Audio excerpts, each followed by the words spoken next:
बिस्मिल्लाहिर्रहमानिर्रहीम। अस्सलाम वालेकुम। भाई आज आपको पता है कि मदर्स डे है। वैसे तो माओ के बगैर कोई दिन नहीं होता, हर रोज़ हर दिन जो है माँ का ही होता, और माँ के बगैर कोई भी दिन नहीं होता, मज़ा ही नहीं आता माँ के बगैर जो है ना, वक्त का और दिन का।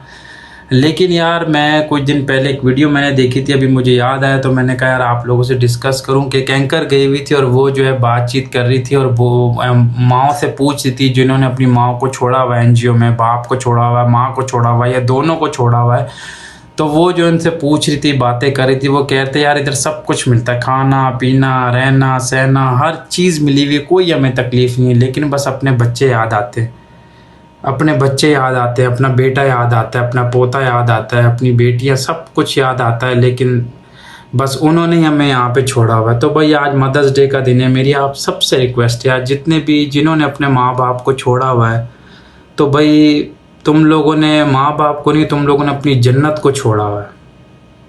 तो आज वक्त है, आज मौका है, अपनी माँ को ले आओ, अपने बाप को ले आओ, अपने वालिदैन को ले आओ। दोनों को रखा हुआ है एनजीओ में, दिया हुआ तो दोनों को लिया हुआ, एक को रखा हुआ तो एक को ले आओ। तो कसम खुदा की अभी वक्त है आपके पास, कल को ये वक्त भी नहीं होगा, ये मौका भी नहीं होगा और आप रुल जाओगे। आप क्या समझते हो कि वहाँ पे खुश हैं, उनको सब कुछ मिल रहा है, तो सब कुछ है, लेकिन वो जो औलाद की कमी है ना भाई, वो नहीं पूरी हो रही।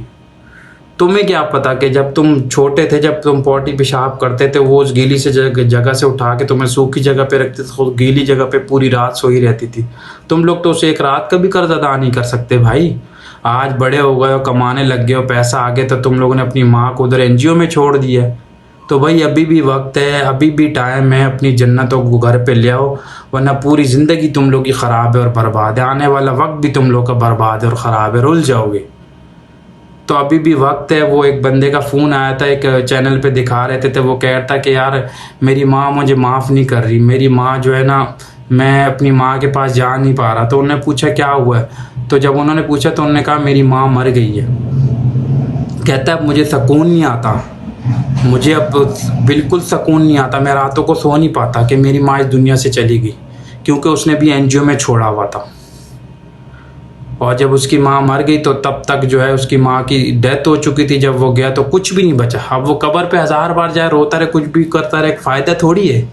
तो भाई जिन जिन लोगों ने अपनी माँ को, वालिद को या वालिदैन दोनों को या उनमें से एक को छोड़ा हुआ है ना एनजीओ में, और वहाँ पे वो रोल रहे हैं, तो भाई अपनी जन्नतों को अपने घर पे ले आओ। आज मौका है, आज वक्त है, यकीन करो ये ज़िंदगी भी खुश होगी, मज़े करोगे, हरियाली रहेगी, और आने वाली जो ज़िंदगी होगी मरने के बाद, उसमें भी तुम लोगों को तोहफे मिलेंगे और जन्नत मिलेगी और खुश रहोगे। माँ बाप की दुआ ले लो, माँ बाप को ले आओ, माँ बाप को गले से लगा लो, माँ के पाँव पड़ जाओ। अभी भी वक्त है। जिन जिन की माँ बाप जो एनजीओ में है, दोनों को दिया हुआ है या एक को दिया, उनको घरों पे ले आओ, उनसे माफ़ी मांग लो, अभी भी वक्त है, वरना बाद में तुम लोग को ये टाइम नहीं मिलेगा, ये माफ़ी का मौका भी नहीं मिलेगा। तो बस मेरी आप सबसे रिक्वेस्ट है, जिन जिन लोगों ने अपने माँ बाप को छोड़ा हुआ या माँ को छोड़ा हुआ या बाप को छोड़ा हुआ, मेरी उन सबसे रिक्वेस्ट है कि अपनी माँ को या बाप को या दोनों को या माँओं को ले आओ भाई अपने घर पे। अभी भी वक्त है, अभी भी वक्त है। कल को ये वक्त तुम लोग कोशिश करोगे कि ये ऐसा ना होता, ये मेरे से ना होता, और काश मैं ऐसा नहीं करता, तो फिर काश ही रह जाएगा। तो मेरी आप सबसे रिक्वेस्ट है कि अपनी माँओं को, अपने बाप को वापस घर पे ले आओ, माफ़ी मांग लो, गले से लगा लो, वरना फिर पछताते फिरोगे और हाथ कुछ भी नहीं आएगा। Thank you.